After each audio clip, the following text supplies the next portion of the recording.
We open the month of November by remembering the dead.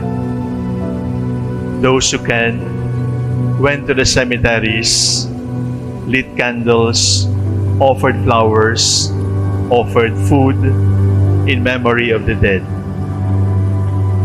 The gift of memory is a special gift that God has given us.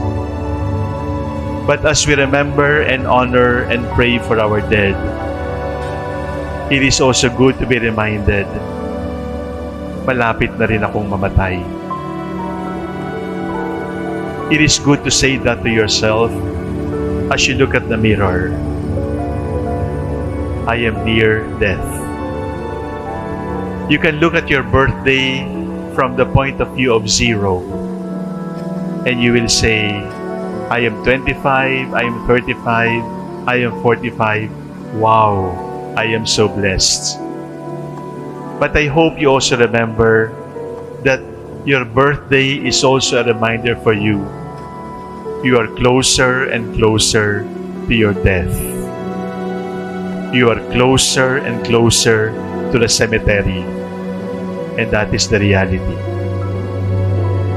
This afternoon, the Word of God reminds us about 3 things: life, soul, death. We have only one life. We have only one soul.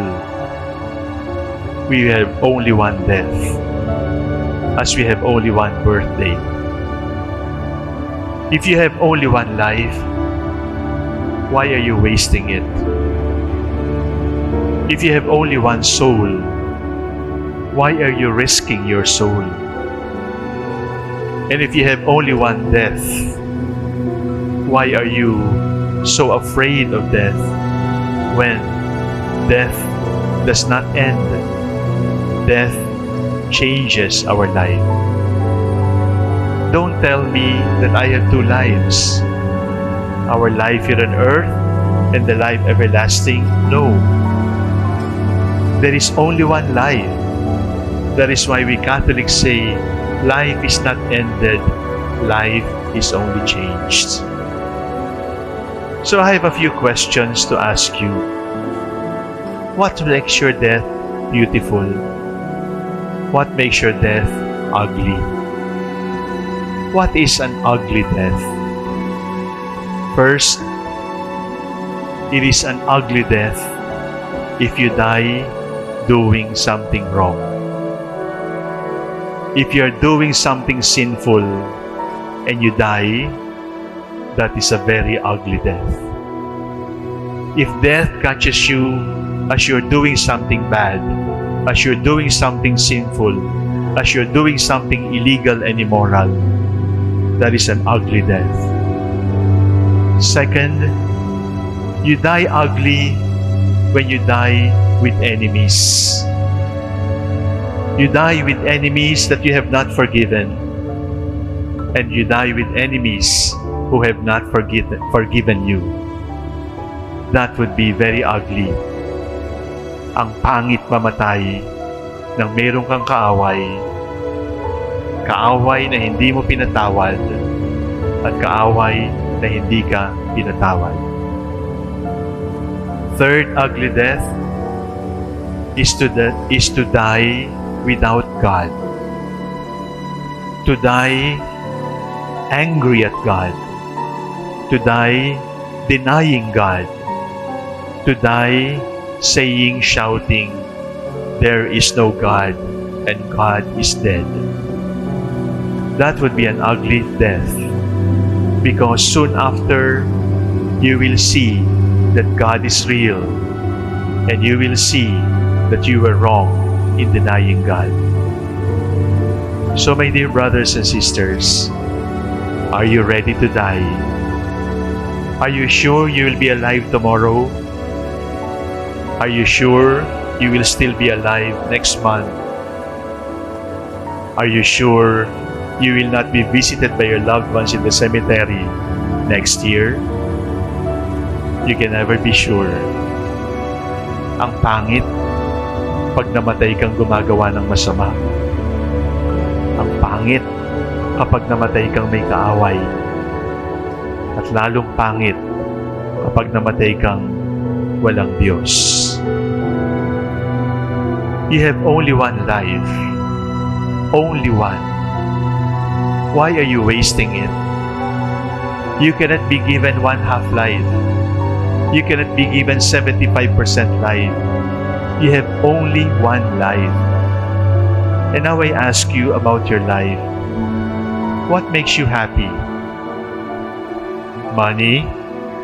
Properties? Popularity? Winning in the elections? Friends? What makes you happy? There is only one answer. God. Because with God, you can be happy all the time.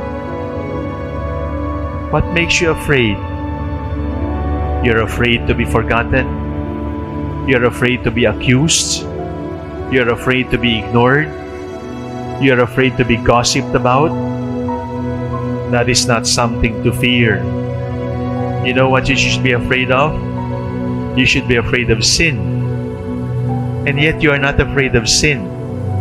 You are more afraid of what other people will say. You're afraid of what other people will say, but you are not afraid of what God will say. Be afraid of only one, to sin. Because to sin is to be separated from God, and that should be our only dread. What makes you happy? Nothing, no one can make you happy. Only God. Because somebody without God, money without God, properties without God, popularity without God, all of these are nothing, and they will just make your life worse. Third question. Where is your life going?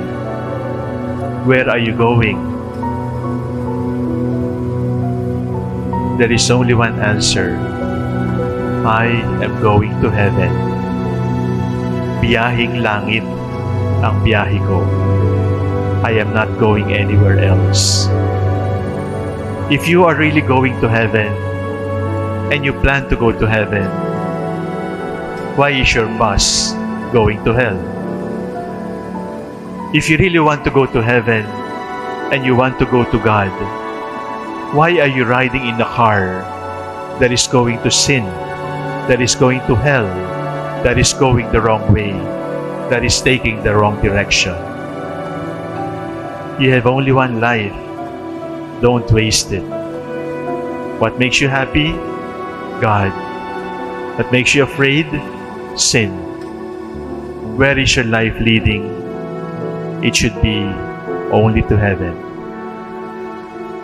You have only one soul. Be careful.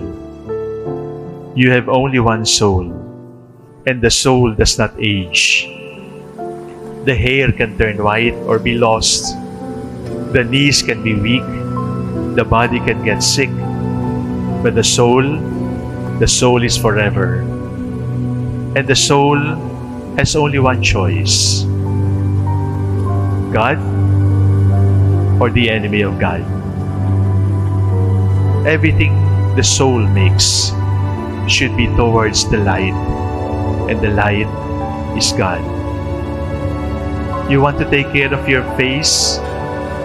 You dye your hair? You put on makeup? You want to take care of your body? You flex your muscles and diet and eat the right food? Your soul should be more beautiful than your body. Because if your body is more beautiful than your ugly soul, you are a hypocrite. You are not true. You are fake. Only one life, only one soul, only one death. Mag-ingat, huwag sayangin.